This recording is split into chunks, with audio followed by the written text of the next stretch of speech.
the only person who can stress yourself out is yourself. If you don't let that stress penetrate and come into your space, then you're fine.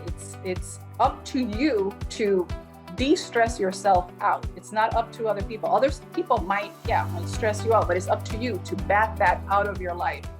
Hey everyone, welcome to What the 50 podcast. I am with my friend Silvie. Hey Silvie. Hi Cindy, how are you? Thanks so much for having me today. Absolutely, thank you for being here. Tell us your full name so I don't get it wrong. Yes, I am Silvie Rivera Acevedo. Perfect. Well, thank you for being here. Silvie is a fellow woman of a certain age. We are both 55.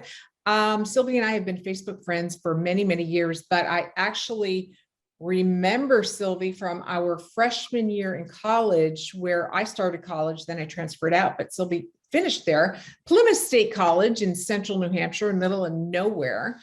And that's what it was called back then. It's now part of the University of New Hampshire. Correct. Yes. Plymouth University, and it was Plymouth State College back then, good old PSC. Yes, that was back in the roaring 80s for us. Good yes. time. And we both had the, feathered back hair, and we were super cool. Super cool. And Silvie went straight from Puerto Rico to central New Hampshire when she was 18 years old as a college freshman. So tell us how that happened, how you went from Puerto Rico to New Hampshire. Well, thank you again for having me, Cindy. Yes, it's been a really, really wonderful story going from Puerto Rico to New Hampshire. I actually was born in Maryland, and at 3 months of age, we went to live to Puerto Rico. My father is Puerto Rican and my mom is from Italy. So they met here at the University of Maryland, and at 3 months of age, went to Puerto Rico, lived there all my life, attended school in Puerto Rico. And yes, at age 18, I was applying to different colleges and universities, and my parents said, we really would like you to go someplace where there's either family or someone that we know. So my grandfather had a friend in New Hampshire who was his business partner in publishing law books for law students in Puerto Rico. And that was former Governor Meldrum Thompson of New Hampshire, his business Equity Publishing Company in Orford, New Hampshire. So when I applied, they knew that I was coming. They were there in case I needed anything, and good friends of the family, always very nice, very helpful. And that's how I ended up in New Hampshire instead of ending up in another state.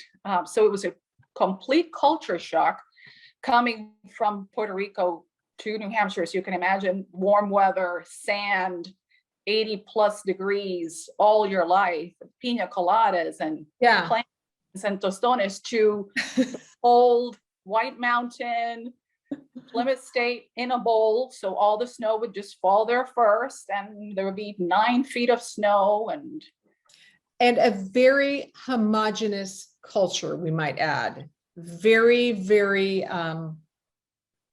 white. I mean, so it was a complete culture shock in many ways for you.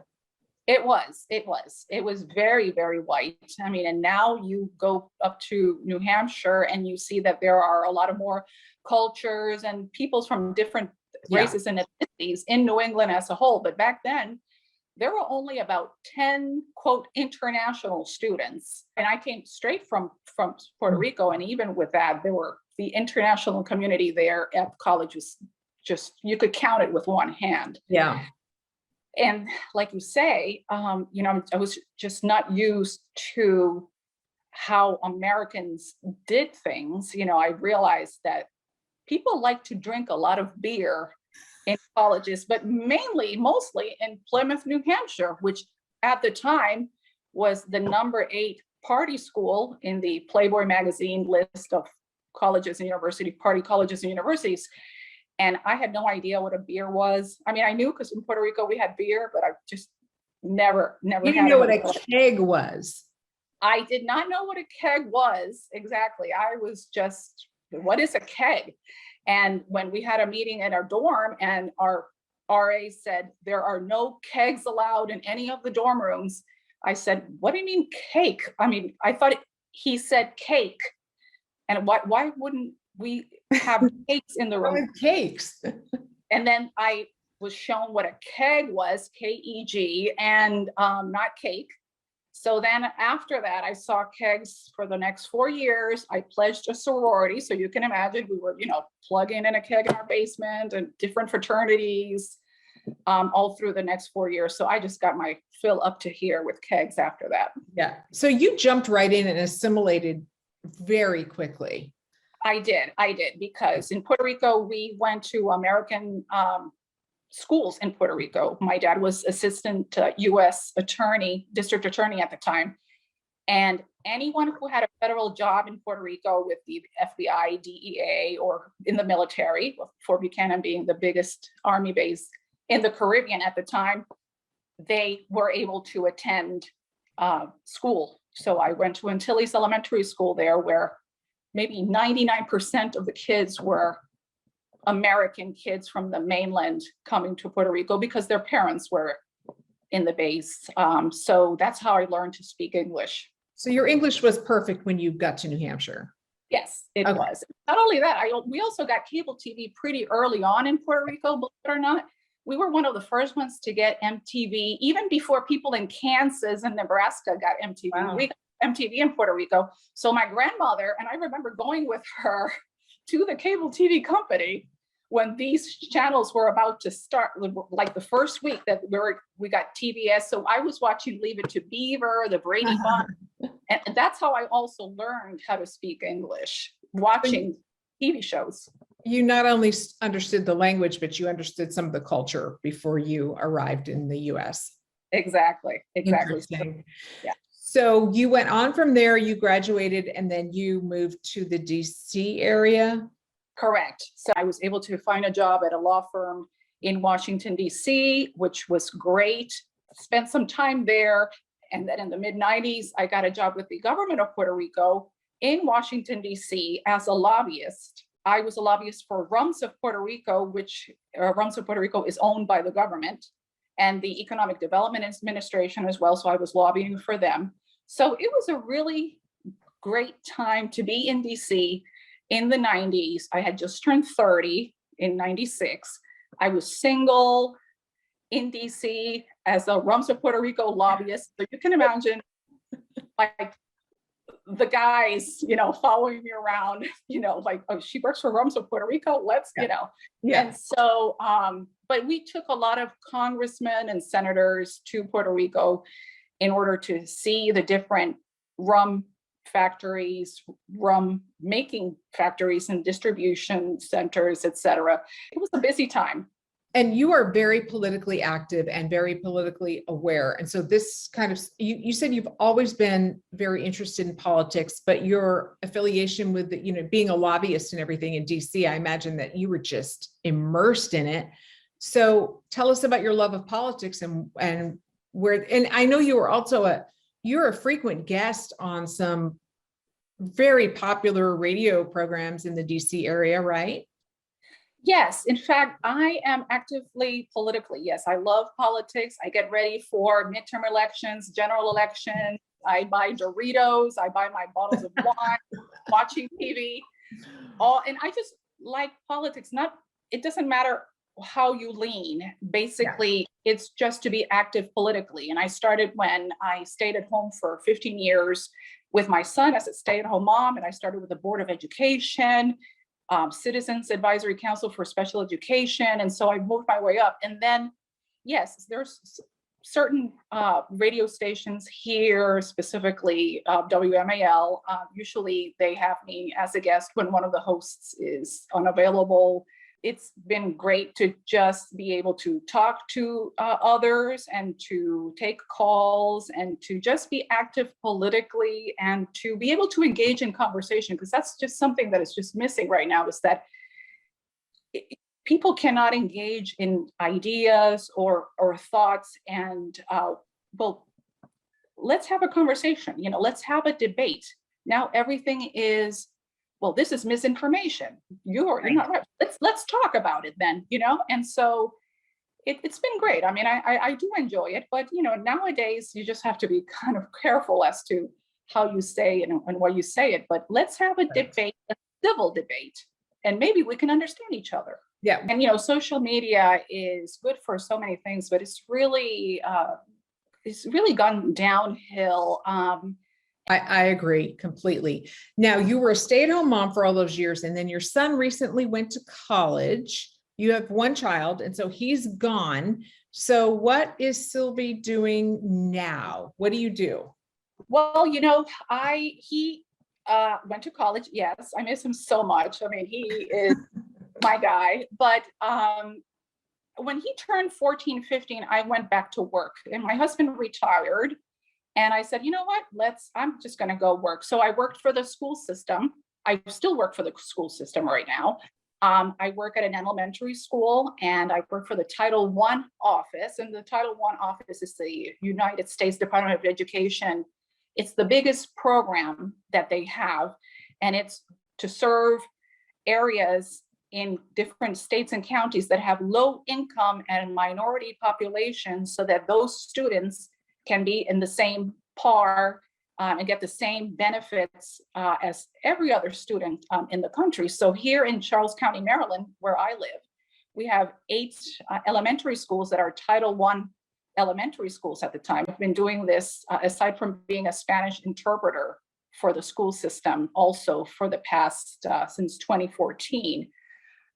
It's a job that I enjoy so much. I have just gotten right hip replacement surgery, so that's why I'm here at home and able to talk to you right now. So I'm missing the kids. I miss the school. It fills my heart. I love talking to our families and to our parents. And there is such an influx of Spanish-speaking students and families coming to this area and to this county right now that I'm always busy, and it's just something that finally at age 56, I can say that I am enjoying my job and I love what I do. Okay, so you gave me a little segue there. Your hip, you just had a hip replacement. So tell me what precipitated this? Have you always had hip problems? Like, what caused it? And how did you know you were going to really need this full replacement? And then tell us what your recovery's been like so far. Because you know what? We're at this point, we're aging now. And so we've got to deal with these things. It's like reality. It is. And it just happened so quickly. It really did. I mean, last January, 2021, I was walking with my son and I felt a pain. I thought it was just that I pulled a muscle or something. And I love to walk. That's just one of my favorite things in the world to do, is walking long distances. And the weekends, that's all that we did. And then we went walking the next day, and I couldn't even go halfway up the hill. And I'm like, let's go back home. I just can't walk anymore. So I made an appointment, went to the orthopedist. They saw that I didn't have a cartilage. I was missing a cartilage between my femur and my pelvic bone. So you're bone on bone right now. Oh. But you can hold off for another 2 years, they said. Then I got a second opinion, and he said, no, we need to definitely get this hip replaced. About 8 months passed, and it was just getting progressively worse and worse. I come to find out from my dad that he has had it too for the past 10 years. And my grandmother, my Puerto Rican grandmother, now deceased, also had it. So it's genetic, but they got theirs after they were 80 years old. And I, at 55, got that cartilage missing early on at 55. So had that been progressing for a while, do you think? Yes, it had been progressing. And then once I started feeling the pain and everything, that I couldn't walk up the hill, then that's when they said that just like completely gone. Cartilage was completely gone. I got the surgery. I thought I would be down for 3 months or so in bed, because I had done a lot of research about it. Yeah. But I was already walking up and down my staircase after the first week. And I was already driving. I've been driving since day number 17. I got in the car with my husband and I drove around the neighborhood, and the reflexes were good with the brake and the gas pedal. And I'm already driving. So I'm thinking, I wish I would have had it done earlier. I've actually been recovering much better than I thought. So here's a question, because my dad did have his hips replaced and my hips have always been super, super tight. Did you always have tight hips? I've always had tight hips. Okay. Yes. Weird question, but I'm not very flexible and my hips have always been so tight. So I'm wondering, like, is this something I'm going to be dealing with soon? Well, you'll know because the pain is just going to be unbearable, and you'll know. And then now I have no pain. And ever since I came back from the hospital, I stayed only one night at the hospital. 3 days after I came back from the hospital, I was just feeling the pain of the anesthesia and all that stuff. Obviously, wore off. That's one thing I don't feel anymore, is the constant pain. Wow. I thought, this is when I thought, well, I should have just done this sooner. Yeah. So now you are pain-free. I am pain-free. Yeah, that's amazing. And I am just so happy about that. Since in the past year, I've lost 30 pounds. Oh, wow. If I'm going to go through the surgery, I'm going to go for broke. I mean, it's going to be a whole health renewal here. Oh, nice. Weight, knowing exactly, what you're eating, what you're putting in your mouth, and everything else. And because I'm not going to go through this again, and I want to be healthy now, from now through my end of days, so that I don't have to go through this stuff anymore. So would you say this has kind of caused you to re-examine your health in general, and you've made a change now? Oh, yes. I've made a change since last summer. I mean, I've definitely watched what I eat. I don't fill my plate up. I try to stay within a specific calories. And I stopped eating after 6 p.m. and that's worked for me. And I only drink water. And so the body is digesting everything for the next 12 hours until you have breakfast the next day. That's worked for me. If I stop eating at 6 p.m. and just drink water, it's helpful. It's been helpful. You're putting your body into a fast mode, essentially, by not eating. Yeah. I'm sorry you've been through the hip replacement. That sounds crazy, but it sounds like you came out on the other side very grateful for it. I'm just grateful for my sister who was here with me a week, and my husband who helped me so much for the past month that I've been here at home. It's been great. We've been, ever since our son left to go to college too, we have kind of like looked at each other like, oh, we're here by ourselves now. So we're just, having fun with that as well.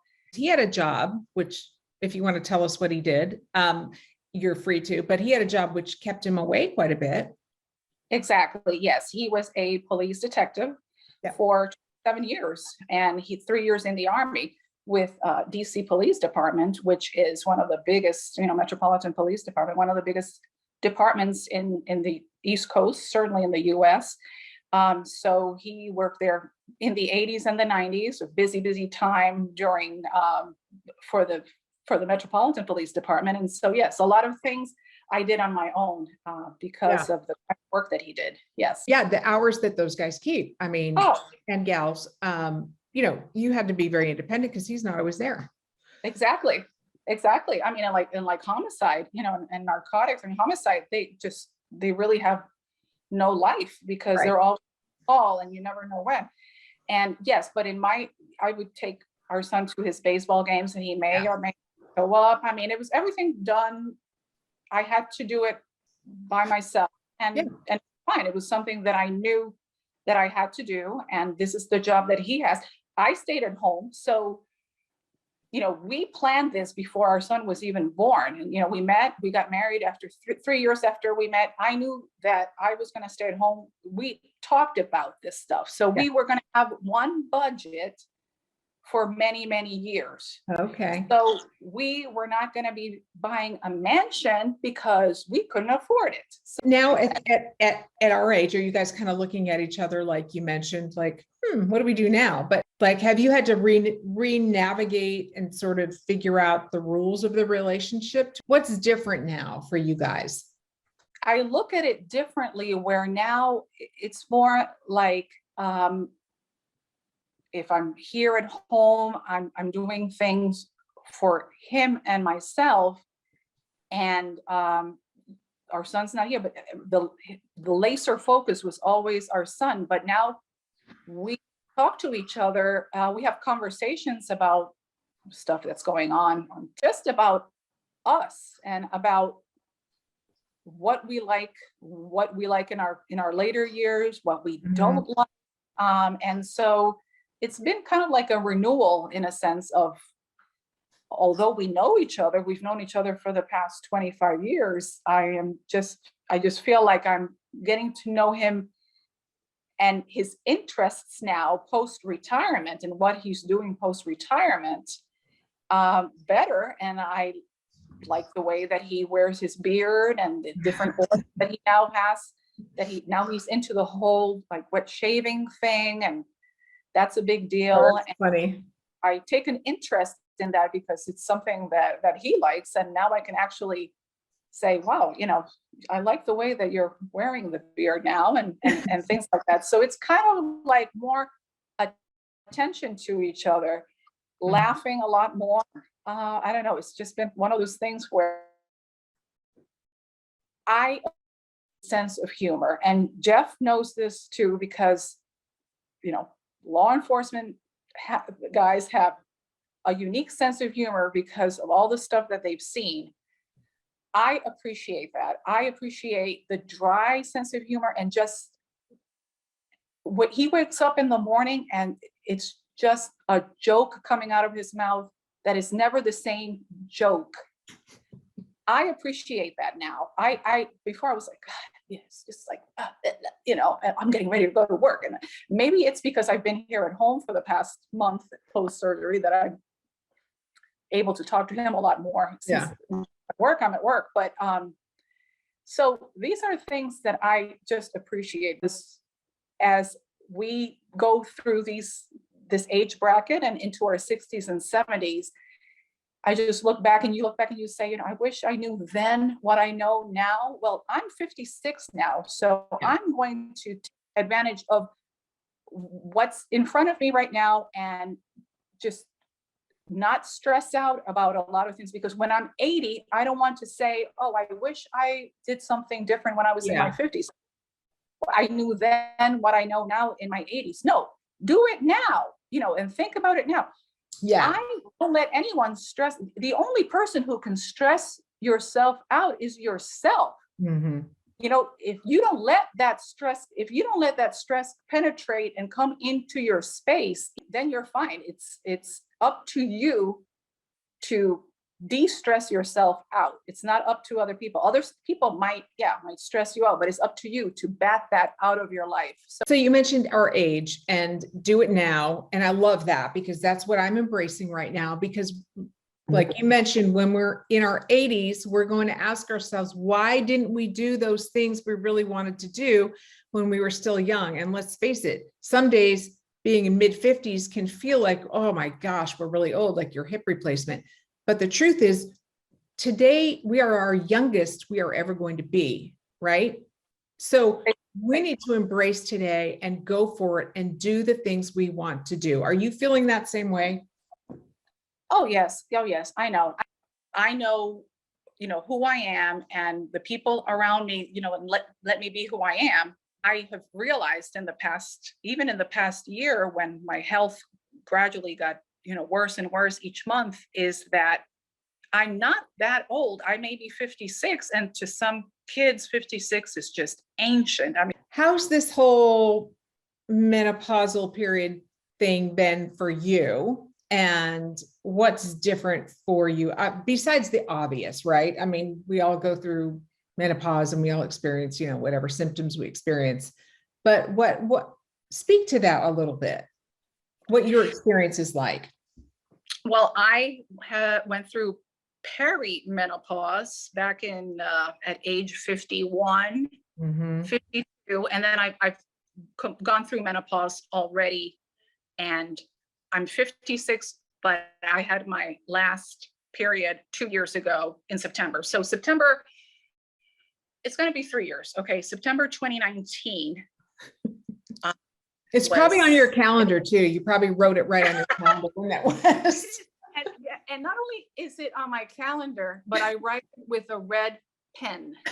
You do not. Oh my I God. do. And then I put a circle, and the circle is filled, because then if I have to look back, and I don't have to look back anymore because it's been so many years, but in the past it was spotty. So I would have to go back, oh, it's been 8 months. And then I would actually read. Yeah, yeah, that's how Oh, that's OCD. funny. So you're completely past it.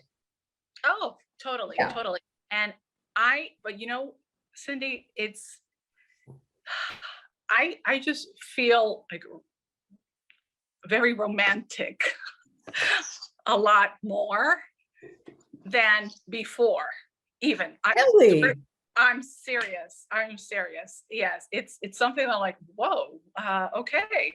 Oh, Yeah. interesting. One of the things that I always think is like, if I start forgetting things, see, that's another thing that I was able to do things and run the grocery Yeah. store 20 years ago without a list. Now I do need a list for everything. And then that's one of the things that getting older and older, when you just forget things. And so Yes. that worries me more than anything, just. It is a little scary because I can be mid-thought and I know what I'm going to say next, and then it's gone. Right. Completely gone. Right. I mean, and I've caught myself driving out of here and I'm going up the hill and I'm like, where am I going? Like, it hasn't been that bad, but I've caught myself already twice doing that. You're so practical. You're like, now that I've caught myself, I'm going to take these steps to alleviate that, to mitigate that. And I'm like, you're so like structured and methodical. I love it. Well, it's good to be structured. And if you become robotic, then then you don't live life. Yeah. You just don't live life. And I like my wine. I haven't had wine. The goal is that my anniversary for my surgery, I'm going to have my wine on the 29th to celebrate the first month. Well, it does. I mean, it really does sound like you've made some amazing progress in your recovery, which is fabulous. Before we wrap this up, is there any one thing, like one nugget or something about you that we haven't really touched on? Is there anything you wanted to add? So I just enjoy talking to people, but I love to travel. And when I travel, and I've been to Europe a couple of times before COVID, I've met people in these trips, and I still keep in touch with them to this day, is just to get to know people. But in these later years, I actually love listening to people and just keeping my mouth shut. And you learn so much from listening to what someone is saying to you. And I just love to sit down and listen to what you have to say, have a conversation, ask questions. And that's one of the things that I have kind of like prided myself in the later years, in the fact that I just have become such a great listener. And I think I always have been, but more so now. I just love to hear people's stories. Everybody has a story. Everybody has a story. It's just very important to listen to stories. I love that. It's like your little life hack. Listen. Develop the skill of listening. So that's a really good place to end. So thank you so much, Silvie, for being my guest today. Oh, thank you. I had so much fun. I had so much fun talking with you, and good luck with What the 50. Thank you so much for just coming on and sharing a little bit about you and your life. Thank you. Well, there you have it. Thank you so much for listening. And please, if you enjoyed the program today, please feel free to share. I appreciate you. Get out there and start living your best damn life. Until next time, take care.